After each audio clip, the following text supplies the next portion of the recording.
Hi everyone, today I am going to go over an Algebra 1 review for your quiz. So let's get started. For simplifying expressions, it says fill in the blanks for the following acronym. This is Pemdas. This is the order that we use in order to simplify expressions. So we have parentheses, exponents, multiplication,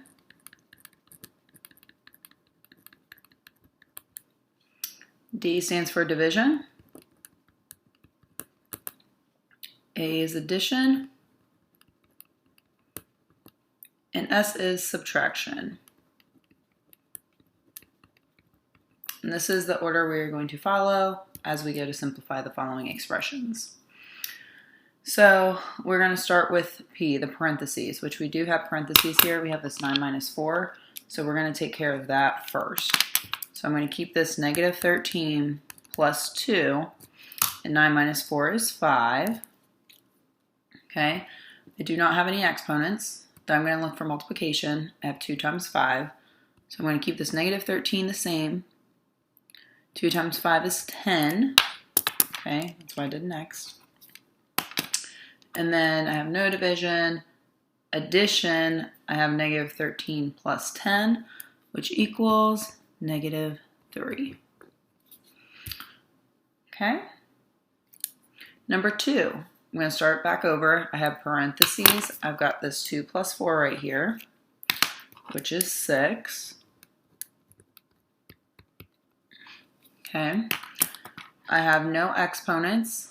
I have multiplication, and I also have division. So with multiplication and division, those can kind of go, like they're interchangeable, but you have to just go from left to right. Same thing with addition and subtraction. If they're both occurring, just go from whichever one comes first, left to right.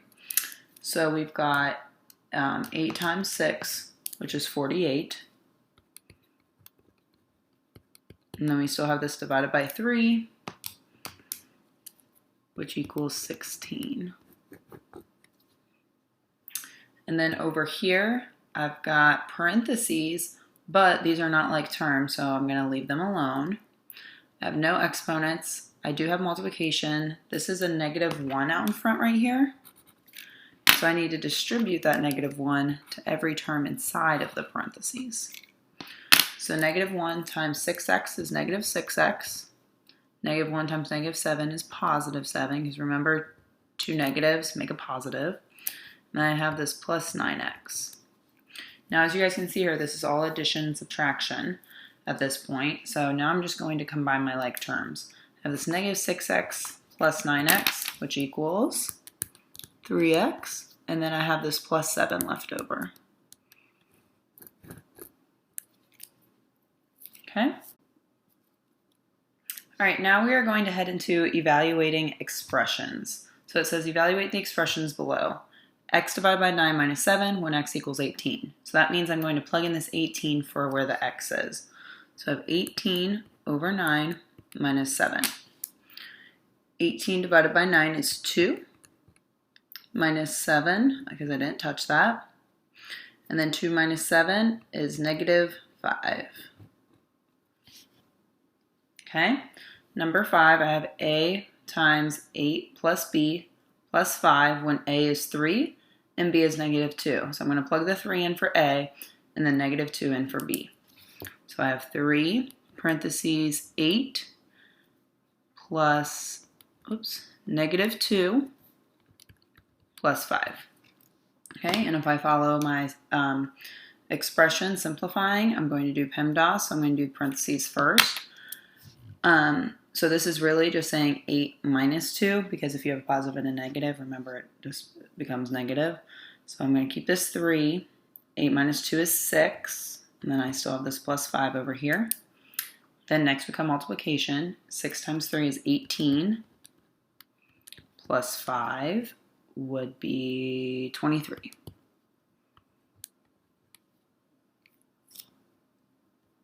And that's it. Okay? All right, let's keep going. Solving proportions. Okay, we're going to solve for the indicated variable and round to the nearest tenth if necessary. The nearest tenth is 1 decimal place, okay? So to solve proportions, that's when you are going to cross multiply. When you have a fraction equal to a fraction, we are going to cross multiply, okay? So let's go ahead and set this up. Okay, so we're going to do 9 times 8, which is 72, equals 4 times x. Now to get x alone, I'm going to divide both sides by 4. And 72 divided by 4 equals 18. So x equals 18. And you can always just type this back into your calculator to double check and make sure that both sides equal the same thing. Okay? All right, number 7 here. I have a fraction equal to a fraction, so I'm going to cross multiply again. Okay, I have 7 times 2 terms, so I'm actually going to write this out as 7 parentheses x minus 5 because you have to make sure that you distribute the 7 to both of the terms. Equals 2 times 3 is 6. Okay? All right, so now I'm going to distribute my 7 to both of the terms inside the parentheses. So I get 7x minus 35 equals 6. And then to help get x alone, I'm going to add 35 to both sides. Okay, so I get 7x equals 35 plus 6 would be 41. And then to get x by itself, I'm going to divide both sides by 7. And 41 divided by 7 is not a pretty number. It also does not, the fraction does not reduce.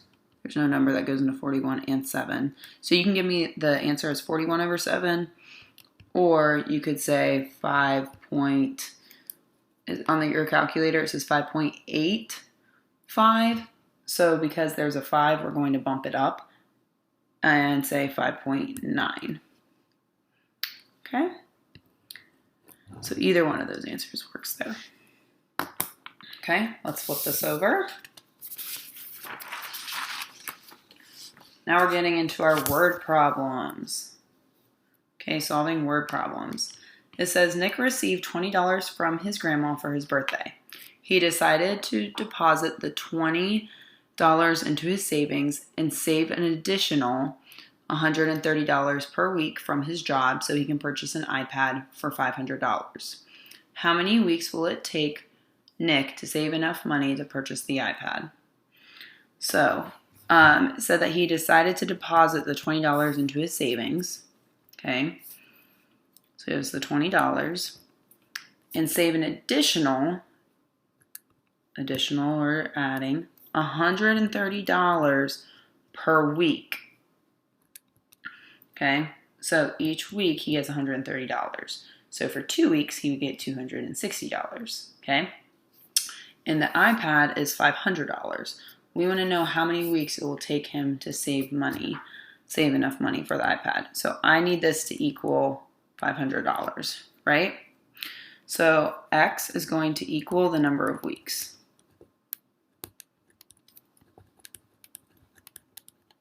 Okay, so there's my equation. So I'm going to subtract 20 from both sides to solve for x.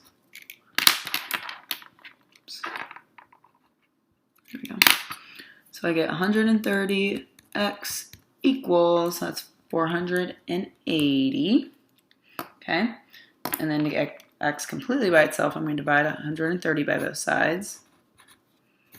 Okay, so 480 divided by 130 on my calculator gives me x equals 3.69 weeks. So it says how many weeks will it take Nick to save enough money to purchase the iPad? It's going to take just about 4 weeks. We can't say it's only 3 weeks because he wouldn't have enough money. He has to work a little extra into that next week. So how many weeks will it take Nick to save enough money? I'm going to write about 4 weeks. 3 weeks won't be quite enough because of this 0.69. He needs a little more time at work, okay? All right, number 9, the length of a rectangle is 12 meters more than twice its width. The perimeter of the rectangle is 200 meters. Find the length and width of the rectangle. So the length is 12 meters more than twice its width. So if it's more than, I'm going to add, and twice the width, I would say 2 times W, right? That represents my width. L is my length, W is my width, okay? The perimeter of the rectangle is 200 meters. Find the length and width of the rectangle. Okay, so now remember the perimeter equation is 2 times the length plus 2 times the width, okay? So basically I'm just going to substitute in my givens, which are right here, into this equation. So my perimeter is 200 equals 2. L is 12 plus 2W.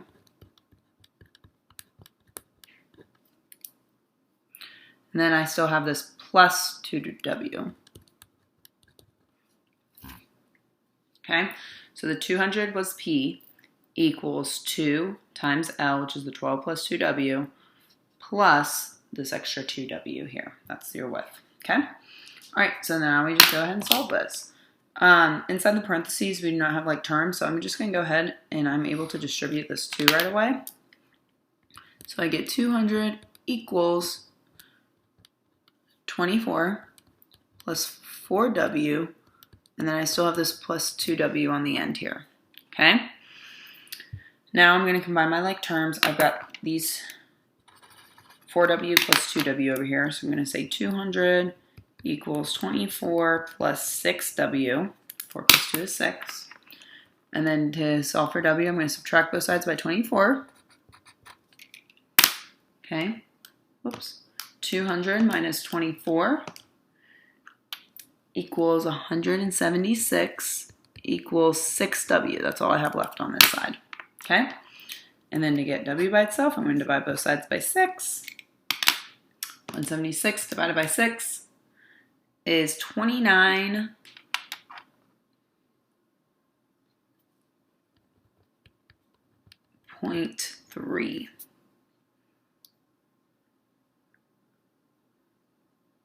Okay. All right. Now, that's my width. So to go find my length, I'm just going to plug this back in to the equation for the length. So I'm going to box that off for my width. My length is 12 plus 2 times that W. So if I type this in my calculator, okay, I'm just going to type it in just like that in my calculator. That means my length is 70 point, let's see, about 70.7. Okay. And then you can always go back and check your work by plugging in the length and the width, which I'm going to do real quick. Back into this equation.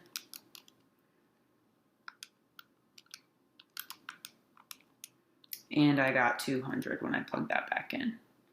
Oops, sorry, the light. Okay, that equals the 200 into that equation. Okay, now let's talk about some exponents, simplifying exponents. So over here it says fill in the exponent rules or laws below. So when I am multiplying exponential functions of the same base, that's when you add the exponents. So this is x m plus n. Okay, if I have a power to a power, you're going to multiply these. So I get x to the mn.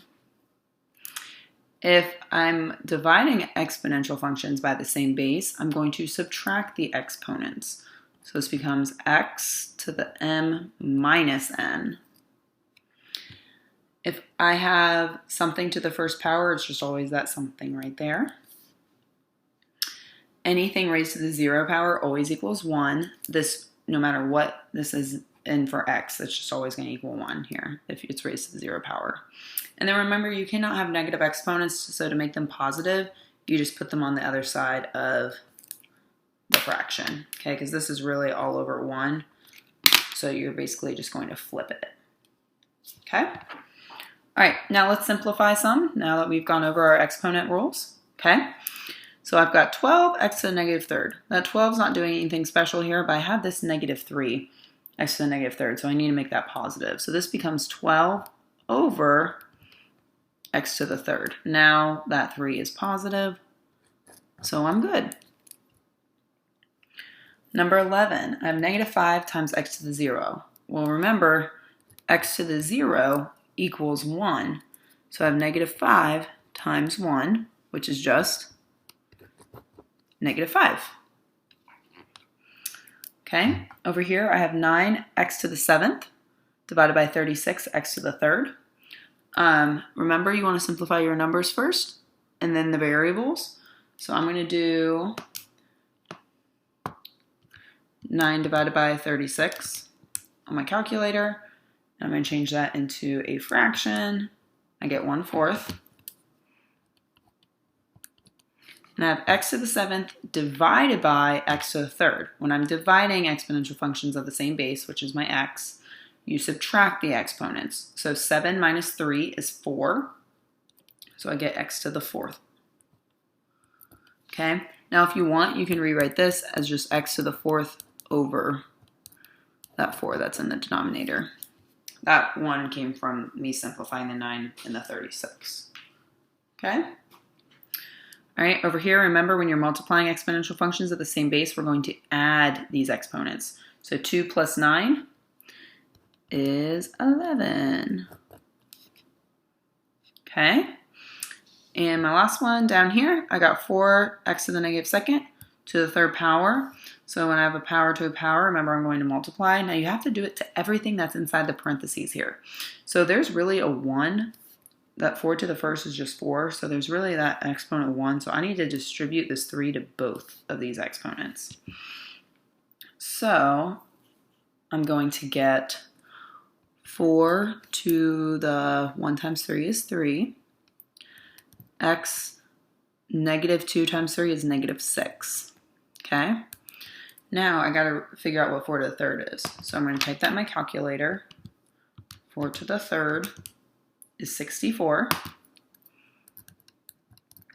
And then this is a negative exponent. I got to make it positive. So right now we're all in the numerator, so I now need to bring it down to the denominator.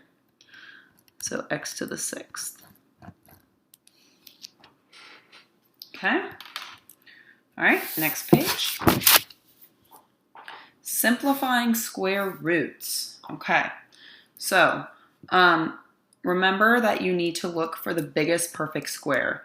Now, this number right here is bigger than the numbers on your factoring chart. I will make sure to give you numbers between 1 and 100 so you guys don't have to find those factors. But I'm still going to do this problem. So if 125 is divided by 25, so the factors I'm going to use here are 25 times 5. 25 times 5 is 125, okay? Now the square root of 25 is 5, so that comes out. And I cannot take the square root of that 5, so that stays under. And that's it. Okay? 27, x to the 8th. Okay? So if I look at my factoring chart, I want to find factors of 27 that are perfect squares. And the biggest perfect square for 27 is 9 times 3, because 9 is a perfect square. And then remember, I want to write the variables in groups of 2, because that's what I want to take out. So I have x to the 2nd times x to the 2nd, which that's x to the 4th. Now I have x to the 6th. Now I have x to the 8th. Okay? So now the square root of 9 is 3. I cannot take that square root of 3. And then I have 1, 2, 3, 4 groups of x squareds. So I'm going to take out x to the 4th. And I have no more x's left over. So I'm done. Okay? All right, number 17. Factors of 72 that are perfect squares. Let's see here.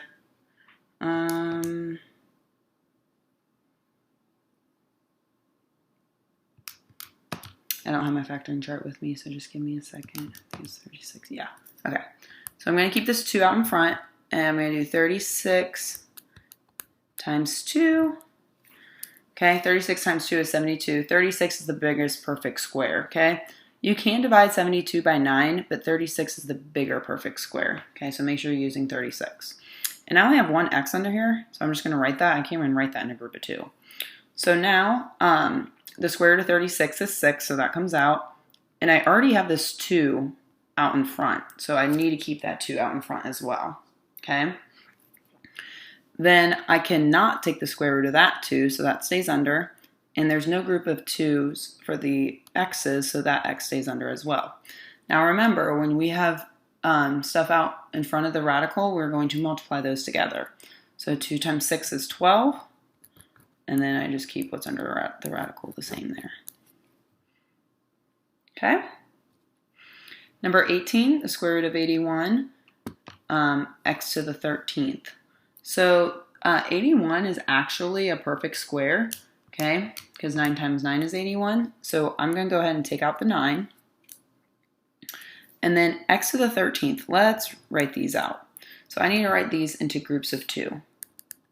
So I've got 2, 4, 6, 8, 10, 12, 13.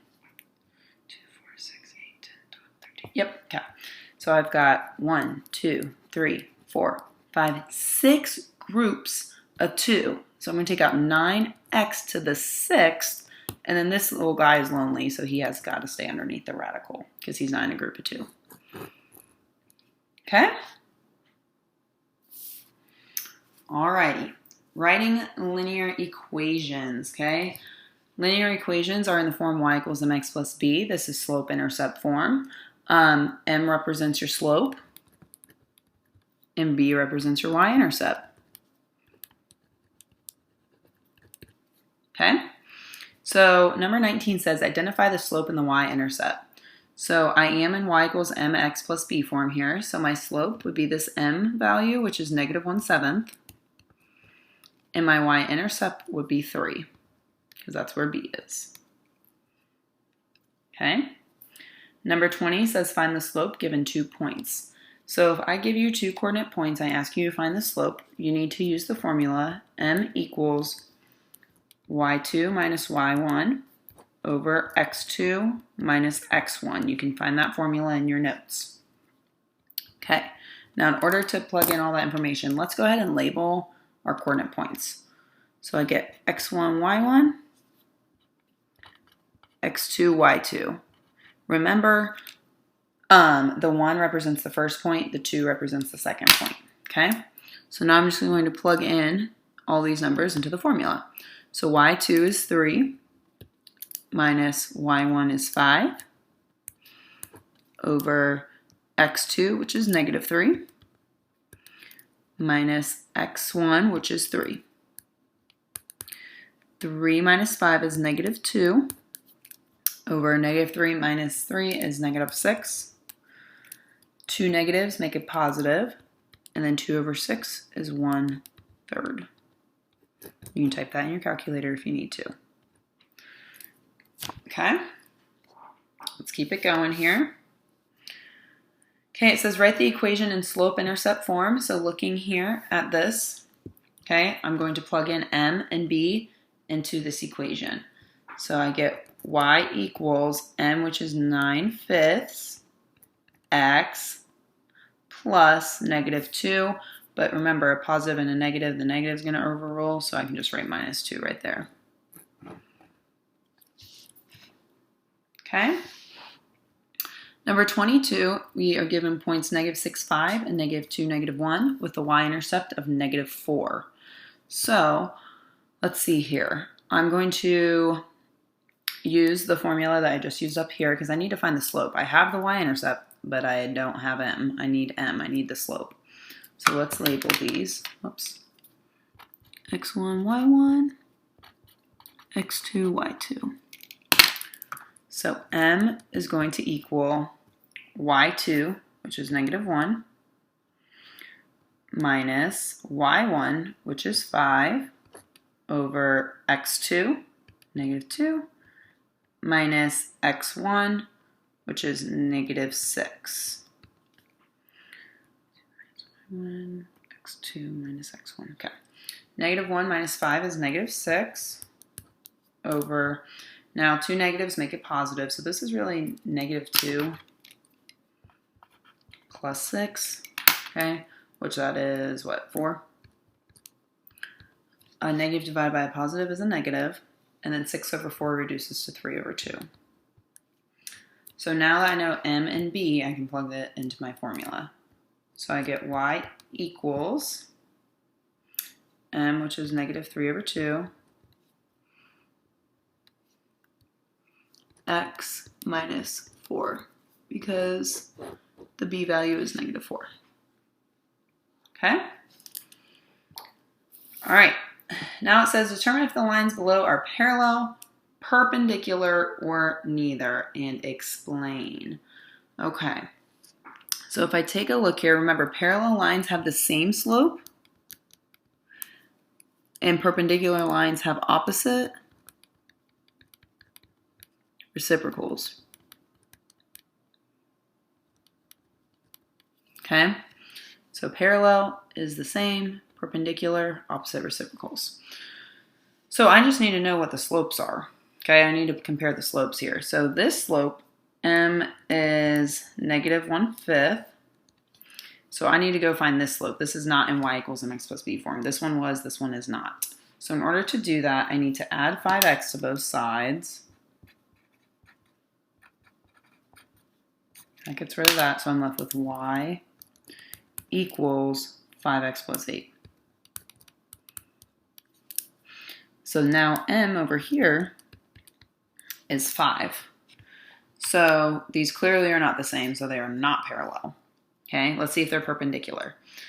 Remember, opposite means change the sign. So if this is negative, this one has to be positive, which that's true.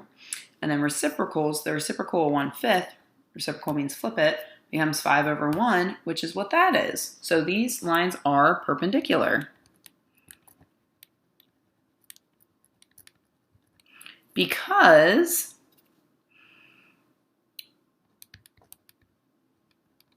their slopes,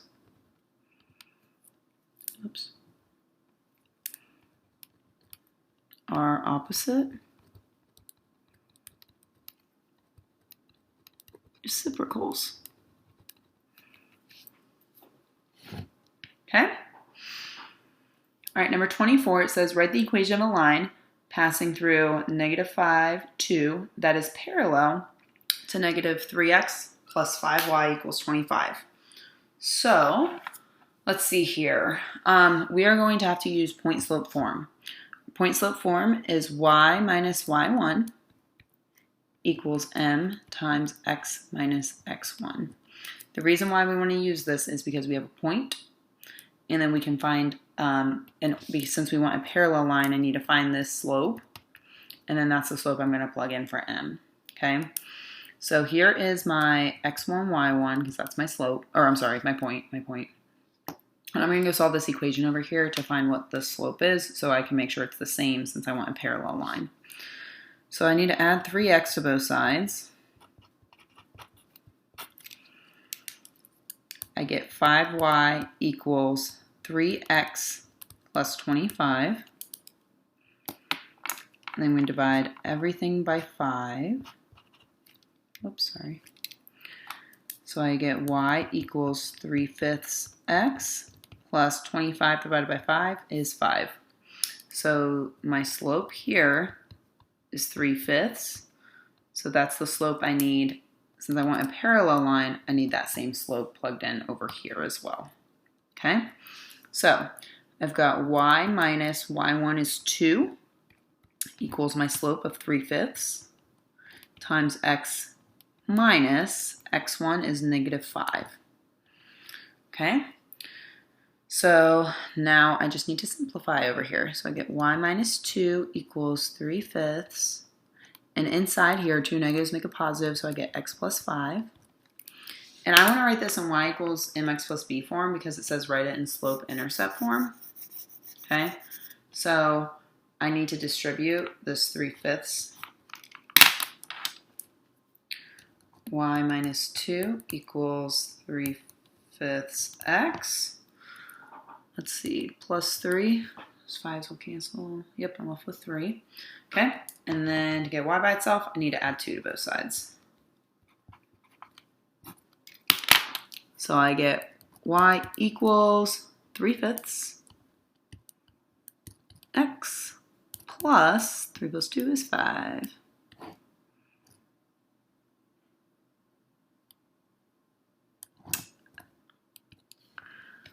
Wow.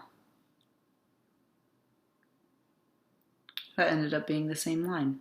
That does not always happen. Okay, that was a weird one. That does not always happen, it being the same line, but you can check to make sure they have the same slopes. Okay? All right, on to the back. Graphing. Graphs of linear equations. I'm going to name the slope and the y-intercept of the graphs below. So remember, the y-intercept is where the graph crosses the y-axis. So here it looks like it's at 5. And then I'm going to pick another point, a pretty point, where it lines up on the grid. I'm going to pick up this one. And remember, the slope is rise over run. So to go from the y-intercept to this point, I have to go down 1, 2, 3, 4, 5. I went down 5. So I'm going to write minus because I went down. And I went left 1. Because I went to the left, it's negative. 2 negatives make it positive. 5 divided by 1 is just 5. Okay, number 26. My y-intercept is where it crosses the y-axis, so 3. I'm going to pick this point right here to use for my slope. So my rise, I went down 2. And my run is positive 1 because I'm going to go to the right. A negative divided by a positive is a negative. 2 divided by 1 is 2. Okay, and these should make sense because this slope is a positive slope and this one's a negative. So that should make sense why that's positive and that's negative. Okay, down below it says graph the following lines. So remember, you always want B. The B value is where you begin. Okay, so you're going to graph that first. M is how you move. So this is my y-intercept, so I'm going to plot my y-intercept. My slope is negative 3 over 1. So I'm going to go down 3, right 1. Down 3, right 1. Since that was a positive one, that's why I went to the right. And then I'm going to make a nice pretty line. Okay. Number 28 is x equals 5. Clearly there's no y here. So remember, if we have x equals a number, it's going to be a vertical line at that x value. So x equals 5 is right here. And then it's just going to go straight up and down because it's all the times when x equals 5. There's nothing else you can plug in there. Number 29, we get x equals negative 3. So I'm going to plot negative 3 on the y-axis because that's what y equals. And then clearly you guys see that there's no slope because there's no x anywhere. So that means the slope is 0. So that's why this is a horizontal line at negative 3.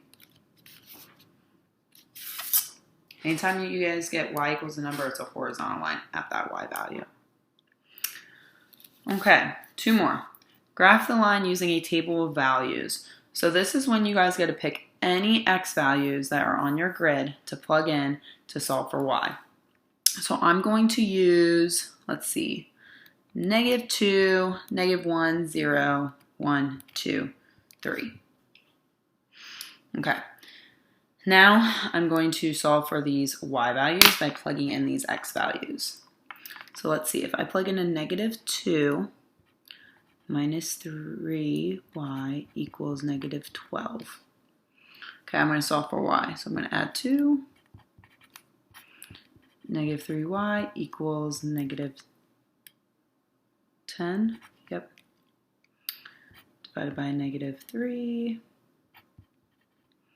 Y equals, I'll type that in my calculator, 3.3. Okay?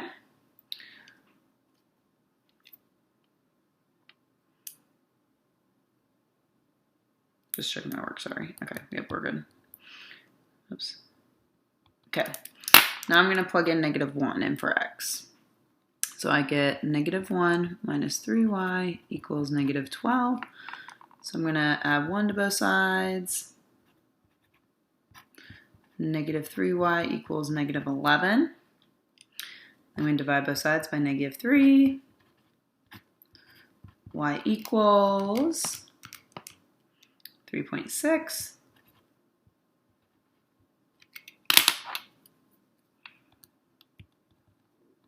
Okay. Now I'm going to plug in a 0 for x. If I plug in a 0 right here, all I'm solving, that 0 is really nowhere to be found, right? So I'm just going to divide both sides by -3, and y equals 4.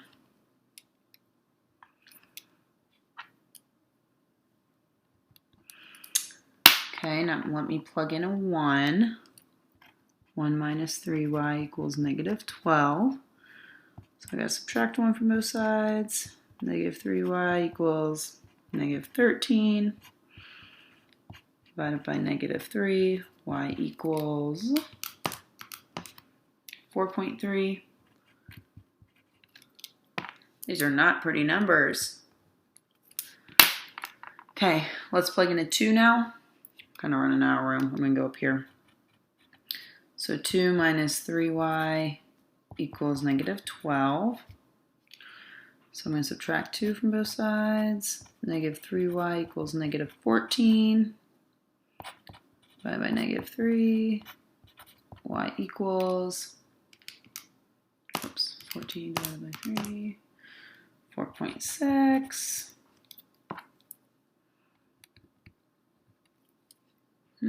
I do kind of see a pattern here though. My guess is this might be 5, but let's check. So now I'm going to plug in a 3 for x.